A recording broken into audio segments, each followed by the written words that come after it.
मैं ब्रह्मा ब्रह्मा विष्णु विष्णु और महेश को कभी ईश्वर नहीं मानूंगा कभी ईश्वर नहीं मानूंगा और ना ही कभी उनकी पूजा करूंगा। उनकी पूजा करूंगा। दूसरी प्रतिज्ञा है, मैं राम और कृष्ण को ईश्वर नहीं मानूंगा और ना ही उनकी कभी पूजा करूंगा।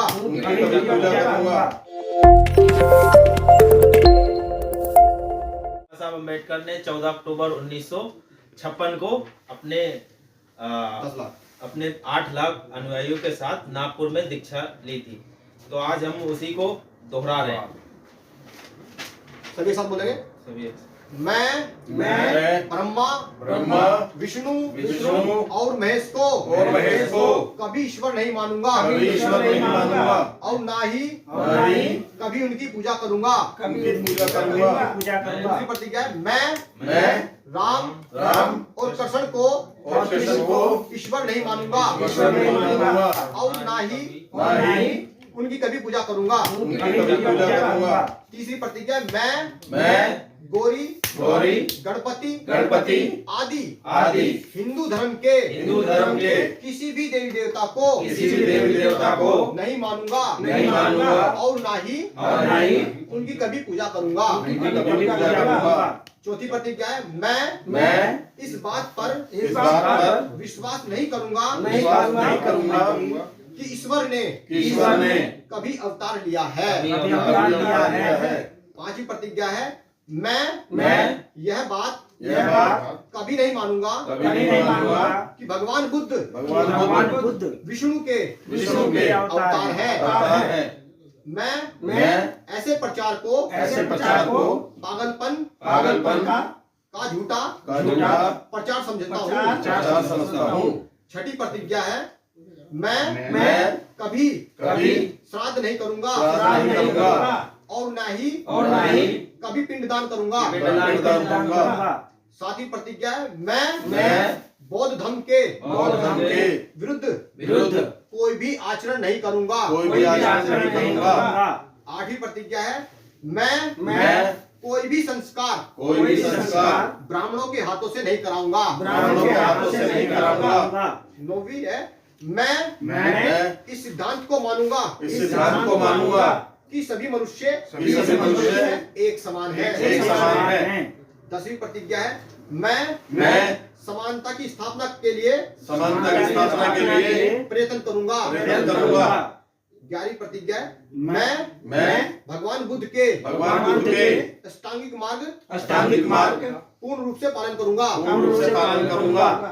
12वीं प्रतिज्ञा है, मैं भगवान बुद्ध द्वारा बताई गई 10 पारमिताओं का पूर्ण पालन करूंगा। 13वीं प्रतिज्ञा है, मैं प्राणी मात्र पर दया रखूंगा और उनका लालन पालन करूंगा। 14वीं प्रतिज्ञा है, मैं कभी चोरी नहीं करूंगा। 15वीं प्रतिज्ञा है, मैं कभी झूठ नहीं बोलूंगा। 16वीं प्रतिज्ञा है, मैं कभी व्यभिचार नहीं करूंगा। 17वीं प्रतिज्ञा है, मैं कभी शराब नहीं पीऊंगा। 18वीं प्रतिज्ञा है, मैं अपने जीवन को बौद्ध धर्म के तीन तत्व यानी ज्ञानशील करुणा के अनुरूप ढालने का प्रयत्न करूंगा।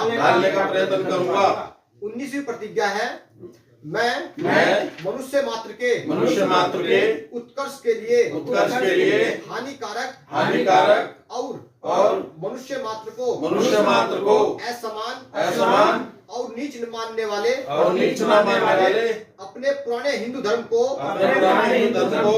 पूरी तरह से त्याग करता हूँ और बौद्ध धर्म को स्वीकार करता हूँ। 20वीं प्रतिज्ञा है, मैं पूर्ण रूप से विश्वास करता हूँ कि बौद्ध धर्म ही सद्धर्म है। 21वीं प्रतिज्ञा है, मैं यह मानता हूँ कि मेरा नया जन्म हो रहा है। 22वीं प्रतिज्ञा है, मैं यह पवित्र प्रतिज्ञा करता हूँ कि आज से मैं बौद्ध धर्म की शिक्षाओं के अनुसार ही आचरण करूंगा। इन 22 प्रतिज्ञाओं का जनता तक पहुंचाने का हमारा उद्देश्य है। ये बाबा साहब ने उस समय समाज के 8 से 10 लाख लोगों के सामने कही थी। जिस प्रकार आज हिंदूवादी लोगों ने जो राम मंदिर के अंदर भगवान बुद्ध को विष्णु का नौवां अवतार बताया है, वो पूर्णतः झूठा है, पागलपन है। हमें समाज को अपने इन प्रतिज्ञाओं को अगर हम सही तरह पहुंचा दें, हमारा समाज आज की डेट में मन नशे में बहुत ज्यादा लिप्त है। वो नशे से अगर बाहर आ जाए, शिक्षा की तरफ अपने आप को बढ़ा ले, तो हमारे समाज का बहुत ज्यादा उद्धार हो जाएगा। हमें जितने भी गलत हमारे अंदर एक्टिविटी हमें छोड़नी होगी और हमें मानवता वाला जीवन जीना होगा, जो सबके कल्याण का हो, हमारे कल्याण का भी हो, समाज के कल्याण का, देश के कल्याण का भी है। वो है बुद्ध का मार्ग। बाबा साहब ने ये हमें प्रतिज्ञा ऐसे नहीं दी थी। एक मैं छोटी सी बात और बताना चाहूंगा। आज हम जो छोटी छोटी बातों पे इस धर्म की उस धर्म के परिवर्तित करने की बात करते हैं, लेकिन बाबा साहब अम्बेडकर ने 1935 में घोषणा की थी कि मैं हिंदू धर्म में पैदा जरूर हुआ, वो मेरे बस की बात नहीं थी, लेकिन मैं हिंदू धर्म में मनुआ नहीं, ये मेरे बस की बात है। बाबा साहब ने इस बात को ध्यान में रखते हुए देश के अंदर 21 साल तक सभी धर्मों का अध्ययन किया, चाहे कोई सा धर्म हो, सिख धर्म हो, क्रिश्चियन धर्म, मुस्लिम धर्म हो, हिंदू धर्म हो, सभी धर्मों का ग्रंथों का अध्ययन करने के बाद में बाबा साहब अम्बेडकर ने भगवान बुद्ध का मार्ग हमें दिया है। हमें यह करना चाहिए, जब हम बाबा साहब का दिया हुआ आरक्षण लेने के लिए अगर रहते हैं, आरक्षण के लिए बाबा साहब को मानते हैं, तो हम बाबा साहब की प्रतिज्ञाओं को भी उतनी महत्व दे, उतनी इनको वो समझे जो बाबा साहब ने हमें दी है।